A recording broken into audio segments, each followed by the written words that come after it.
Assalamualaikum warahmatullahi wabarakatuh.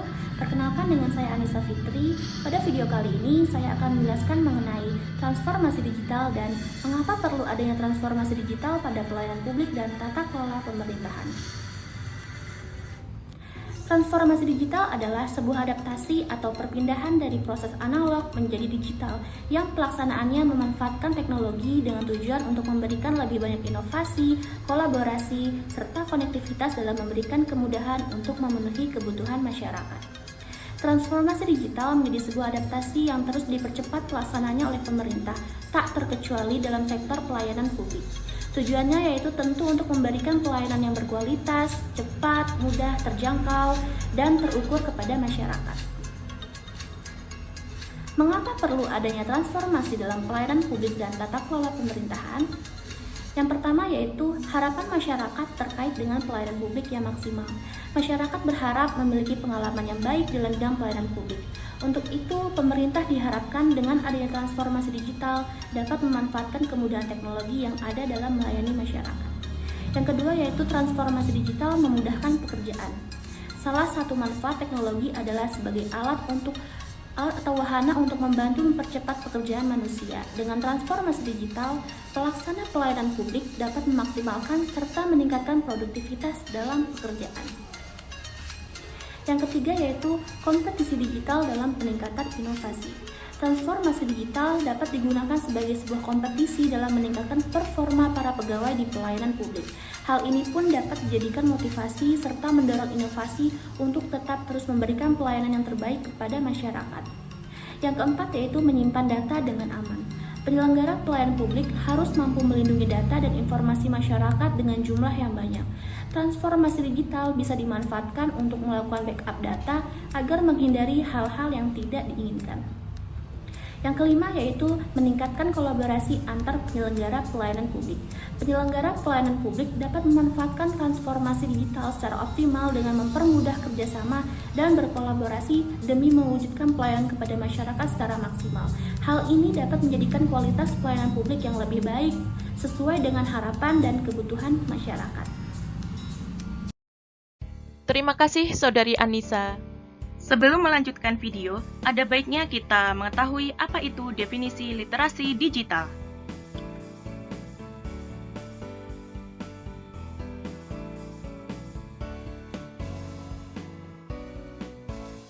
Assalamualaikum warahmatullahi wabarakatuh. Perkenalkan, saya Alwina Firnayani. Di sini saya akan menjelaskan tentang mengapa ASN perlu literasi digital. Yang pertama, ASN lah yang akan menjadi trainers untuk mengedukasi literasi digital dalam mendukung tercapainya target kumulatif sebesar 50 juta orang terliterasi di tahun 2024. Kedua, dengan penguasaan dan pemanfaatan literasi digital, maka ASN dapat menyelesaikan isu-isu strategis bersama-sama secara terstruktur. Dalam hal ini, core value berakhlak dijadikan sebagai ruang lingkup yang melatar belakangi mengapa ASN memerlukan literasi digital. Yang pertama, berorientasi pelayanan. ASN merupakan salah satu entitas manpower yang akan menggerakkan literasi digital di Indonesia. Dengan penerapan SPBE, diharapkan ASN mampu melaksanakan tugas dan memberi pelayanan terbaik dengan menggunakan teknologi digital. Yang kedua, akuntabel. Literasi digital menjadi alat untuk memeriksa akuntabilitas dan kebenaran sebuah informasi. ASN harus mampu berkomitmen dalam mencari sumber terpercaya ketika mendapatkan informasi dan harus memeriksa keakuratan informasi sebelum menyebarkannya. Yang ketiga, kompeten. Instansi pemerintahan berwenang untuk membuat sebuah konsep, sistem, dan aksi dalam penerapan literasi digital. Pemerintah telah membuat beberapa kriteria kompetensi literasi digital, yaitu kelola data informasi, komunikasi dan kolaborasi, kreasi konten, keamanan digital, partisipasi, dan aksi. Peningkatan kompetensi tersebut dapat membangun pola pikir ASN yang komprehensif, holistik, dan sistematis melalui penguasaan teknologi. Yang keempat adalah harmonis. Untuk meningkatkan harmonisasi di dalam lingkungan kerja, ASN memerlukan literasi digital agar dapat bijak bermedia. Literasi digital tidak hanya tentang kemampuan menggunakan media digital, tapi juga tentang etika dalam bermedia. Yang kelima, loyal. Loyalitas ASN ditunjukkan dengan dukungan untuk kemajuan instansi. Untuk itu, diperlukan literasi digital untuk mencari dan menerapkan strategi pemerintahan dan memajukan instansi. Yang keenam, adaptif. ASN memerlukan literasi digital agar cepat beradaptasi dengan penerapan teknologi informasi yang terintegrasi. Untuk itu, ASN membutuhkan literasi digital untuk mempelajari fungsi dan cara menggunakan sistem informasi. Dengan literasi digital, ASN juga dapat memberikan masukan-masukan agar sistem tersebut menjadi semakin lebih baik. Dan yang ketujuh, kolaboratif. Untuk meningkatkan kolaborasi di dalam lingkungan kerja, ASN perlu menerapkan literasi digital dengan memanfaatkan media digital seperti WhatsApp, Zoom Meeting, Google Meeting, dan lain-lain sebagai alatnya. Media digital tidak hanya menjadi alat komunikasi, tetapi lebih dari itu menjadi alat koordinasi antar ASN di instansi pemerintahan. Terima kasih. Selanjutnya akan dijelaskan oleh Saudari Inggar.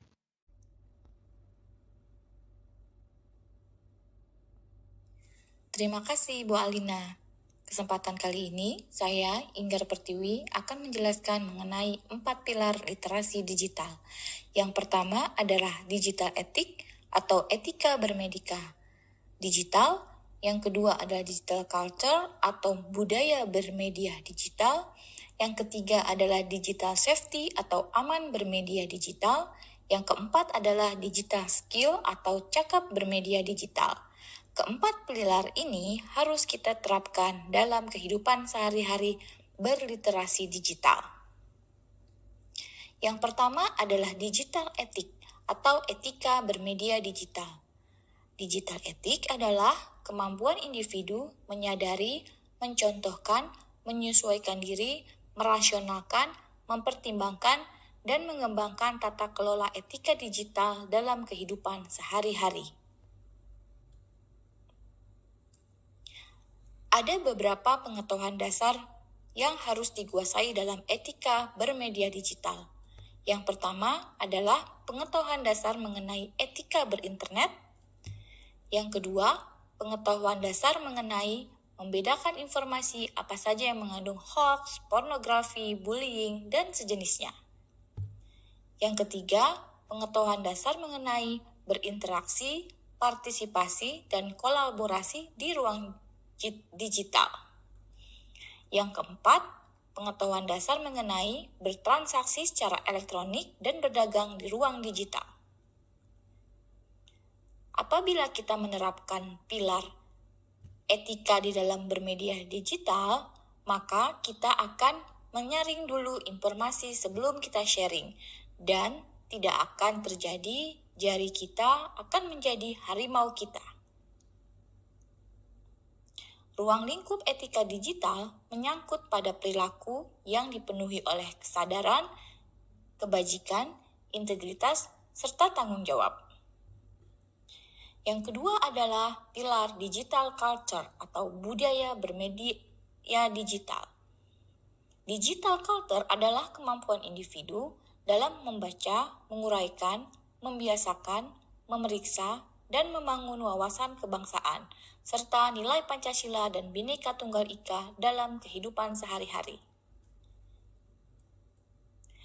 Dasar dari digital culture adalah pengetahuan mengenai Pancasila dan Bhinneka Tunggal Ika, informasi saja yang tidak sejalan dengan nilai Pancasila, kemudian bahasa Indonesia yang baik dan benar dalam berkomunikasi. Yang keempat, mendorong perilaku konsumsi sehat, menabung, mencintai produk dalam negeri, dan kegiatan produktif lainnya. Benarkah netizen Indonesia paling tidak sopan? Ini adalah hasil Digital Civility Index. Apabila kita menerapkan etika berbudaya dalam media digital, maka tidak akan ada lagi quotes mengenai benarkah netizen Indonesia paling tak sopan. Pilar yang ketiga adalah digital safety atau aman bermedia digital. Digital safety adalah kemampuan individu dalam mengenali, mempolakan, menerapkan, menganalisis, menimbang, dan meningkatkan kesadaran keamanan digital dalam kehidupan sehari-hari. Pengetahuan dasar yang harus dimiliki adalah pengetahuan dasar mengenai proteksi identitas digital atau kata sandi, Pengetahuan dasar mengenai mencari informasi dan data yang valid dari sumber yang terverifikasi dan terpercaya, memahami spam, dan phishing. Yang ketiga, memahami fitur keamanan platform digital dan menyadari adanya rekam jejak digital dalam membuat konten sosmed. Yang terakhir, perlindungan diri atas penipuan atau scam dalam transaksi digital, serta protokol keamanan seperti PIN dan kode autentifikasi. Ingat, dunia digital tidak selalu aman. Kita harus melindungi data pribadi, keamanan jaringan, dan privasi individu. Yang terakhir adalah digital skill atau cakap bermedika digital. Digital skill adalah kemampuan individu dalam mengetahui, memahami, dan smart menggunakan perangkat keras dan piranti lunak, serta sistem informasi digital dalam kehidupan sehari-hari. Pengetahuan dasar yang harus dimiliki, yang pertama, pengetahuan dasar mengenai perangkat keras digital. Yang kedua, mesin telusur, search engine dalam mencari informasi dan data, memasukkan kata kunci, dan memilah berita. Yang ketiga, beragam aplikasi chat dan media sosial untuk berkomunikasi dan berinteraksi, mengunduh dan mengganti. Yang keempat, beragam aplikasi dompet digital dan e-commerce untuk memantau keuangan dan bertransaksi secara digital. Manfaatnya dalam kehidupan sehari-hari, apabila kita mampu menggunakan media sosial dengan baik, maka kita dapat menyebarkan positivitas dalam Facebook, TikTok, ataupun media lainnya. Yang kedua, kita dapat mengoptimalkan mesin pencari untuk menemukan informasi yang valid.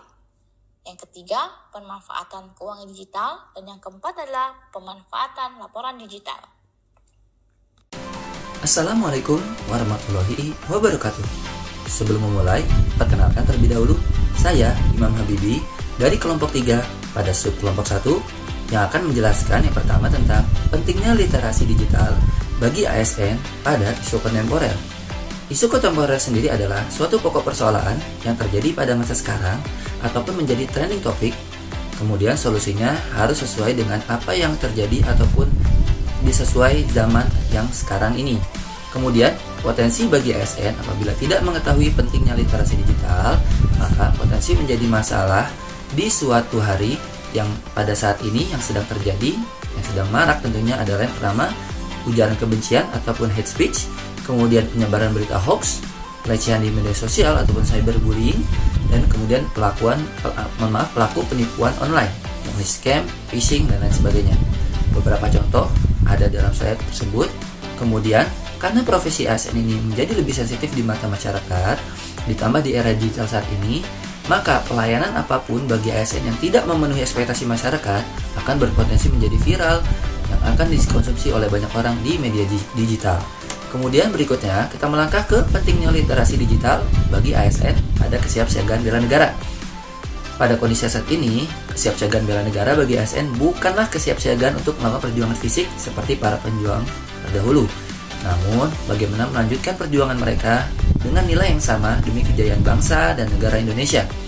Terkait literasi digital, kesiapsiagaan bagi ASN yaitu guna menghadapi situasi kontingensi dan eskalasi ancaman sebagai dampak dari dinamika perkembangan lingkungan strategis yang juga mempengaruhi kondisi dalam negeri yang dipicu oleh faktor ideologi, politik, ekonomi, sosial, budaya, pertahanan, dan keamanan. Adapun isu yang mengancam keamanan suatu negara di era digital, diantaranya serangan malware, cyber attack, hack, dan lain sebagainya. Ada satu bagian yang menarik pada slide. Di Uni Eropa, ada 5 sektor yang paling terdampak oleh serangan cyber. Bahkan nomor satunya tersendiri adalah di bidang pemerintahan atau public administration. Tentunya ini menjadi alarm ataupun peringatan bagi negara kita. Kemudian terakhir yang menjadi rekomendasi dan solusi adalah yang pertama, saring sebelum sharing. Kemudian kedua, bijak bermedia sosial. Yang ketiga, peningkatan keamanan perangkat yang digunakan baik untuk pribadi ataupun untuk pekerjaan sehari-hari. Kemudian yang keempat, kunjungi informasi resmi apabila ingin mengakses informasi yang dibutuhkan. Kemudian yang kelima, berbagilah informasi positif di media sosial. Jadilah ASN yang memberikan pencerahan dan bukan justru menjadi bagian ataupun yang berkontribusi bagi perpecahan. Posting yang penting, bukan yang penting posting. bijak bersosial media. Dan sebelum saya tutup, izinkan saya kutip pernyataan pimpinan tertinggi kami, yaitu Bapak Bupati Kabupaten Tangerang, Bapak Ahmed Zaki Iskandar, pada giat apel Senin 27 Juni 2022 di lapangan Maulana Yuda Negara, kawasan pusat pemerintahan Kabupaten Tangerang. Kutipannya ada sebagai berikut.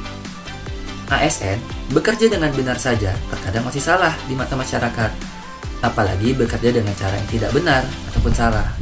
Oleh karena itu, ASN harus lebih berhati-hati lagi dan lebih bijaksana dalam hal apapun, termasuk bermedia sosial. Sekian penjelasan dari saya. Selanjutnya akan dilanjutkan oleh Bapak Firmansyah. Terima kasih. Assalamualaikum warahmatullahi wabarakatuh. Perkenalkan, saya Firmansyah dari Dinas Penanaman Modal dan Pelayanan Terpadu Satu Pintu Kabupaten Tangerang. Pada kali ini saya akan menjelaskan tentang manfaat literasi digital bagi ASN dalam peran ASN sebagai perangkat pemersatu bangsa. Literasi digital memudahkan pekerjaan dan akses informasi melalui komputer. Awalnya, penggunaan komputer memakai aplikasi berbasis teks saja. Kemudian berkembang sistem operasi perangkat lunak seperti Windows. Perangkat lunak mendukung pemanfaatan literasi digital untuk kebutuhan masyarakat. Adanya komputer, ponsel, laptop, dan tablet memudahkan mobilitas untuk kebutuhan sehari-hari. Pemanfaatan digital ini juga meningkatkan jaringan internet. Dengan penguasaan literasi digital, para ASN dapat memperkuat daya saing Indonesia di tingkat global, terlebih dalam penerapan sistem pemerintahan berbasis elektronik atau SPBE, atau yang lebih dikenal sebagai e-government.